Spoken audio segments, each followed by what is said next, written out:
நமக்கு எதிராக அவ்வளவு அவதூறு பரப்புறாங்க. என்னென்ன அவதூறு பரப்புறாங்கன்றது உங்களுக்கே நல்லா தெரியும்.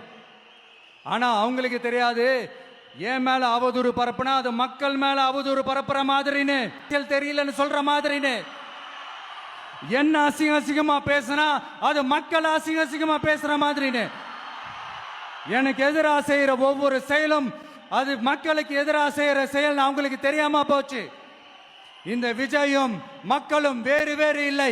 இந்த விஜயும் மக்களும் ரத்தமும் சதையும் மாறி, உடலும் உயிரும் மாறி, ஒன்னிலிருந்து ஒண்ண பிரிக்கவே முடியாது. எஸ், சென்சிட்டிவான சென்டிமெண்ட், அது சென்சிட்டிவான சென்டிமெண்ட்.